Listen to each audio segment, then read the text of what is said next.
तो तेहें हुयुग कना मे 7 2025 और तेहें सेता रे पूरा अड़ी धमाकादार खबर आबो इंडियन से पूरा वर्ल्ड बड़ाई की और ओना दो हुयुग कना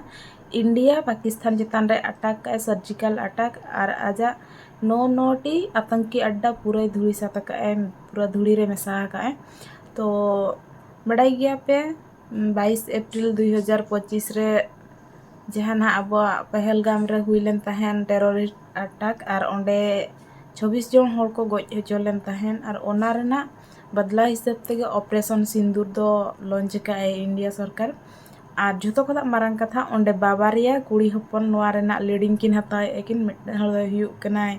लेफ्टिनेंट जहाँ ना सोफिया क्वेरेसी और दूसरा दो हुयुग कनाय विंग कमांडर भूमिका सिंह तो बड़ाई पे नोडे कुड़ी हपना हो माने बाको ले को से पढ़ाई खुदा लड़ाई झोतो रगे कुड़ी हपन मांग रगे मेना को और दोसर कथा हुयुग कना जहाँ अब इंडियंस रिन हर को मेना पे टोटली आलो पे पैनिक को चेदा से नियम मांग रे पुपुनिया जखा हुई कना युद्ध अब पाकिस्तान सला और झोतो लड़ाई रगे इंडिया के दाड़े कना झोतो कन मांग रे 1947 रे जहाँ हुईलेन तहन काश्मीर लगिन जहाँ बन मेता फर्स्ट वार माने ये काश्मीर वार 1 और इन परे 1965 रे हम हुईलेन तहन काश्मीर वार 2 और दोसर जहाँ तहे कना 1971 रे जहाँ ना बांग्लादेश बनावेना इन वार रे जहाँ समय की इंदिरा गांधी तहे कना प्रधानमंत्री और लास्ट में जो के बड़ा गया कारगिल युद्ध मेनतेन और ओना मा 1999 रे हुईलेन तहन तो नुआ जहाँ तिना भी युद्ध हुई किना झोतो रेगे मांग पाकिस्तान के अटैक एहब का और इन परे इंडिया अटैक का तापरे मा बड़ा गया पे पुलवामा रे टेररिस्ट अटैक किया और नॉय ना पहलगाम करे तो ओना रेना जवाब हिसाब ते अब इंडिया रि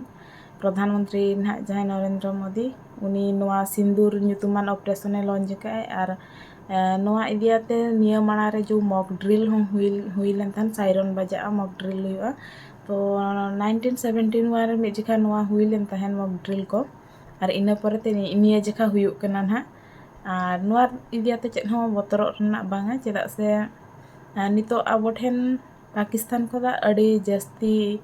परिमाण ते झोतो किछि रेमन मेना बना और जहाँ ना अबोरिन इंडियन सोल्जर्स को मेना को जहाँ कुरिन ओड़ा हर को इंडियन सोल्जर्स रे मेना को उनको को पेनिक करना चेन हो कथा बांगा चेदा से गुजुक मा मिद दिन हजु गया और आपेरिन जहाँ हर को उनको को मा गुजुक सामना माने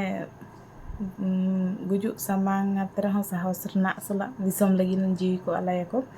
तो नोआ कुमा चलायना ओना कथा और सोशल मीडिया रे डिफेंस मिनिस्टर होए माने ये मका कि जहाँ तना हर को मेना पे ताबना आबो सोल्जर्स को जहाँ डिफेंस दियाते को ले पे केना कि आपे अंचल रे जुदी डिफेंस को माने डिफेंस येरेन जहाँ नेवी हुई चनी को कि नौका अबोरेन पुलिस को हुई चनी कि आर्मी वाला को हुई चनी जहाँ जुदी कार्यकलाप पे को तो ओना करना वीडियो उठाते सोशल मीडिया रे आलोपे डालावा और जुदी जहाँ साइरन बजाव कना तो खान चेक लका निजे के प्रोटेक्टोआ ओना ना जहाँ तिना को एमो कना को सिखनत ओना को हताव दरकार बड़ाई दरकार तापरे मेटान जिनिस इनी नोटिस किया कि पाकिस्तान रेना न्यूज तेहें सोर चेक तहन कि ओंडे लाइव चेक चलू कना मेथन किंतु पाकिस्तान रेन पूरा माने टोटली यूट्यूब रे चेक हो आको पाकिस्तान पास्टा खोदा ओका चैनल हो जहाँ तिना चैनल को उना तिनी नेल का इन जोतो चैनल बैन का तको से चिका का तको टोटली बाय देखा तको ओका वीडियो हम बांग हिजु कन तको नोंका कि ओना ड्रामा पाकिस्तानी ड्रामा ये को ओना को माने जहाँ सीरियल्स को ओना को टोटली बैन कना सैब मल्लिका अकाउंट को उनिया हो पूरा बन्याम ले और फिर जहाँ तिना गे क्रिएटर मेना को उनको को सर्च वीडियो को अकोय हम बन्याम ले पालन गपा तो ना खुलै तको हेचो किंतु तेहें टोटली बचुना पाकिस्तानी होड़ा के नाम निशान यूट्यूब रे बचुना तो उनका चेन हो फुटेज को बन्याम ले पालन उनको तहन को खान तो फुटेज नाम को गया जहाँ तना अबोरिन नोआ इंडिया मीडिया कोरेना फुटेज को नेल बड़ा के और चलो ऑपरेशन सिंदूर सक्सेस मा और जहाँ तीन आबरन जवान को मेना को उनको सुरक्षित को तहन मा इना गेबन खोजो और जो चिरगल पे और जुदी माने इंडिया ना जहाँ पाकिस्तान सला पुनिया वार हुई कना कश्मीर वार हुई चुनी फर्स्ट कश्मीर वार हुई चुनी सेकेंड कश्मीर वार हुई चुनी उना डिटेल्स वीडियो जुदी पे खोजो आपे डॉक्यूमेंट्री सहित अपलोड और पूरा एक्सप्लेन आते तो जुदी अकोय को बापे बड़ाई का ना कमेंट का ताबन पे इंदे खान दो इन बड़ाई हिचो पे ताबना तो चलो तेहना वीडियो दो नोडे गेबन मुचाद आबन और कश्मीर वार सक्सेस माने कश्मीर वार इंदे सिंदूर जहाँ ऑपरेशन सिंदूर में आना सक्सेस